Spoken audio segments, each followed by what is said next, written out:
Hi guys, welcome to our YouTube channel Bong views. আমি শিলাজিৎ, আমি সুদীপ। আপনারা যারা এখনো পর্যন্ত আমাদের চ্যানেলটা সাবস্ক্রাইব করেনি তারা প্লিজ এক্ষুনি আমাদের চ্যানেলটা সাবস্ক্রাইব করে নেবেন আর নোটিফিকেশন বেল অন করে নেবেন পরবর্তী ভিডিওগুলোর জন্য নোটিফিকেশন পেতে। আর যারা আমাদের চ্যানেলটা সাবস্ক্রাইব করেছেন তাদেরকে অসংখ্য ধন্যবাদ। আর পছন্দ হলে অবশ্যই ভিডিওগুলোকে লাইকও করবেন। আজ আমরা নিয়ে চলে এসেছি অন্যরকম ভিডিও নিয়ে। আজকের ভিডিও টাইটেল হচ্ছে সরেজমিন রংপুর।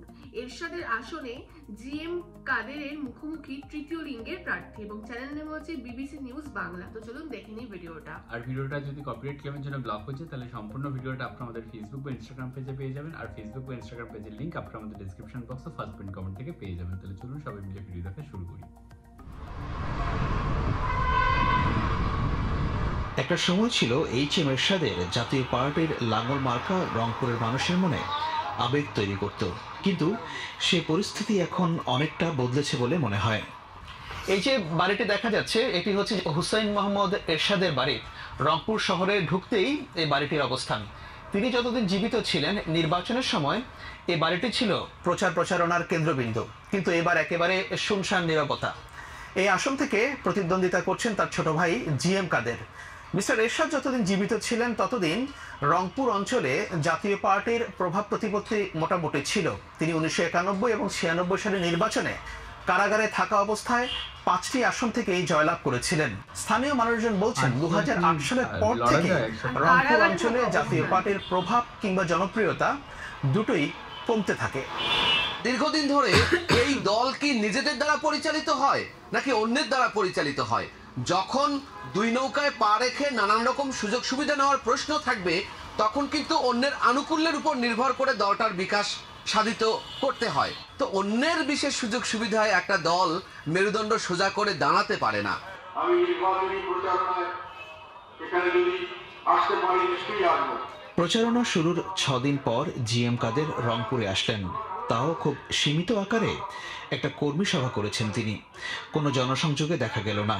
নির্বাচন নিয়ে মানুষের মধ্যে আগ্রহ যেমন নেই তেমনি কোনো প্রতিদ্বন্দ্বিতাও এখানে নেই। সদর আসনে এই পরিস্থিতি কেন তৈরি হলো জানতে চেয়েছিলাম জিএম কাদেরের কাছে।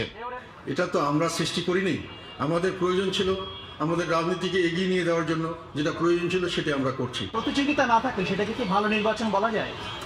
প্রতিযোগিতা না থাকলে ভালো নির্বাচন বলা যায় না, তবে এটার ব্যবস্থা করার দায়িত্ব আমাদের হাতে ছিল না।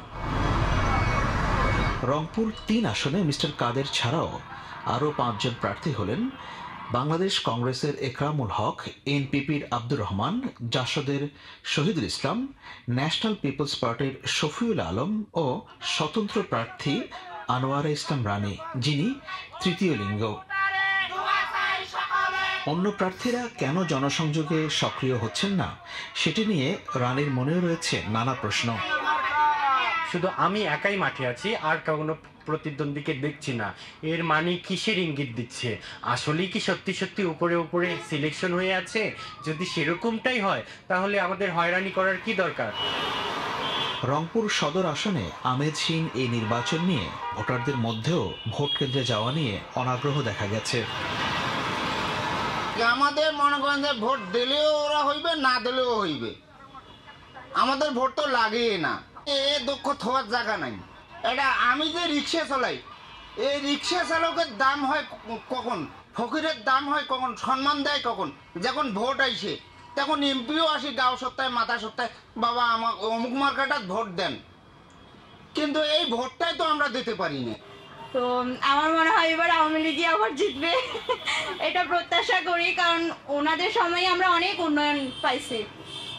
কিছু খারাপ দিক আছে, তো প্রত্যেকটা ভালোরই তো একটা খারাপ দিক থাকে, তবে আমরা আলহামদুলিল্লাহ অনেক সন্তুষ্ট। ভোট তো মনে কর দিতে যাওয়া লাগে না, ভোট দিতে গিয়ে তো মনে কর ফেরত আসা যায়, দেখি তো বলে ভোট মানে চিল মারা হয়ে গেছে, কিন্তু এখন যে সেটা হবে না তা তো না। স্থানীয় মানুষজন বলছেন গত 15 বছরে রংপুর অঞ্চলে জাতীয় পার্টির প্রভাব যতটা কমেছে তাতে লাভবান হয়েছে আওয়ামী লীগ। নির্বাচন নিয়ে জাতীয় পার্টি এবং আওয়ামী লীগ যেভাবে আসন ভাগাভাগি করেছে সেটি না করলে হয়তো নির্বাচনে প্রতিদ্বন্দ্বিতা হতো। আমার মনে হয় না যে ইতিহাসে কখনো এত নিরুত্তাপ কোনো নির্বাচন হয়েছে।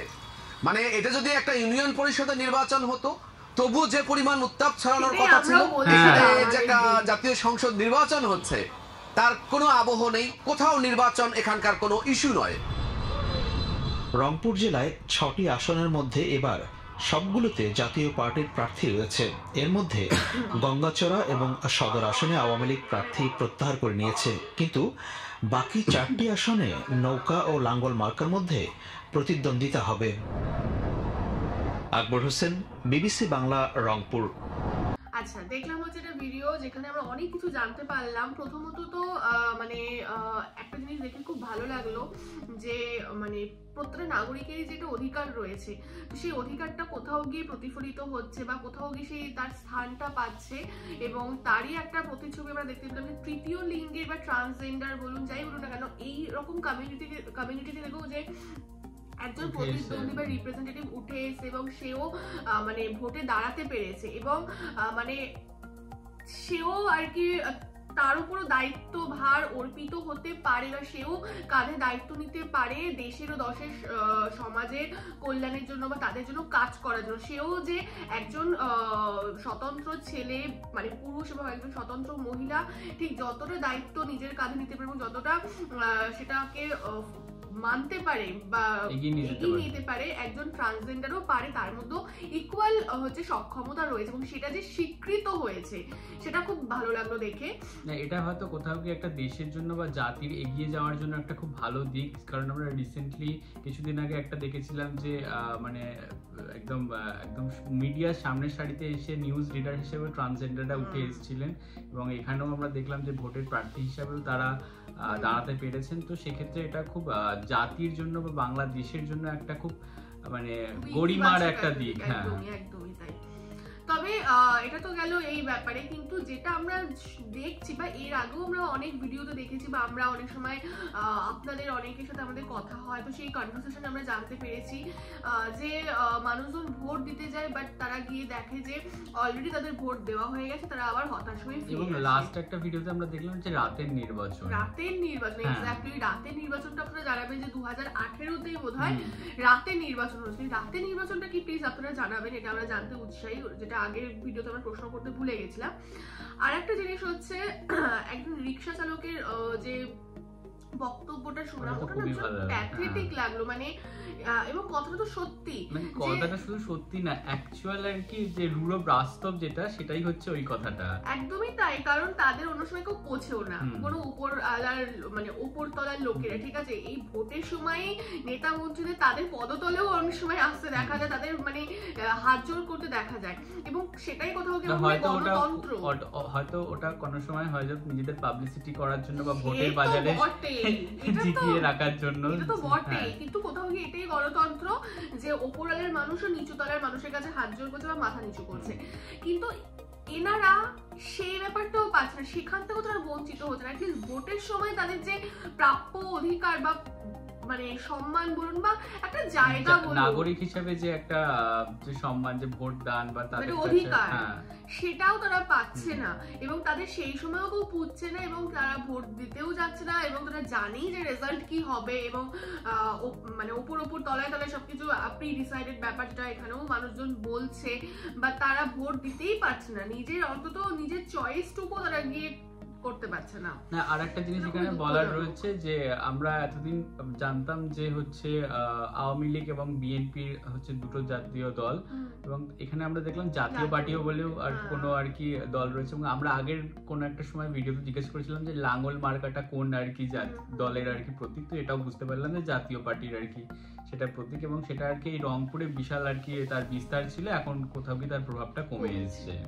এবং এটাও আমরা দেখতে পেলাম, যেটা আমরা আগেও একদিন ভিডিওতে দেখে বলছিলাম যে ভোট সেই ব্যাপারটা মনে হচ্ছে এটা আমাদের পশ্চিমবঙ্গে একটা উৎসব, আর আমাদের গোটা ভারতবর্ষে একটা উৎসব হয়, এটা কোথাও গিয়ে বাংলাদেশে দেখা যাচ্ছে না। অ্যাকচুয়ালি এই ভোটটা নিয়ে সবাই নিরাশ, কারণ অবভিয়াসলি একটা পার্টিকুলার পার্টি থেকেই সবাই দাঁড়িয়েছে, সেই ঘোষিত হোক কি অঘোষিত, তো খুব স্বাভাবিকভাবে বোঝা যাচ্ছে যে অমুক দলই জিতবে। এখানে একটা কথাও বললো যে ইউনিয়ন পরিষদের নির্বাচন কোথাও গিয়ে এর থেকে জমজমাট হয়, তো এক্স্যাক্টলি মানে এরকম দেখে আমাদেরও মনে হচ্ছে আমাদের এখানে পৌরসভার ইলেকশন বা মানে কর্পোরেশন ইলেকশন এর থেকে অনেক বেশি জমজমাট হয়। একদমই তাই। প্রথম কথা হচ্ছে একটাই মানে পার্টিকুলার পার্টি প্রতি বছর জেতে এবং মানুষজন ভোটও দিতে পারে না, সেখান থেকে তো একটা ভোটের প্রতি নিরুৎসাহ চলে আসে, অনাস্থা চলে আসে, এবং ওই একটা পার্টি থেকেই সবাই দাঁড়িয়ে, তো ডেফিনেটলি মানুষজন ভাববে না যে কেন বেকার সারাদিন ওয়েস্ট করে লাইন দিয়ে কেন যাবো, সে তো জানি রেজাল্ট কি হবে।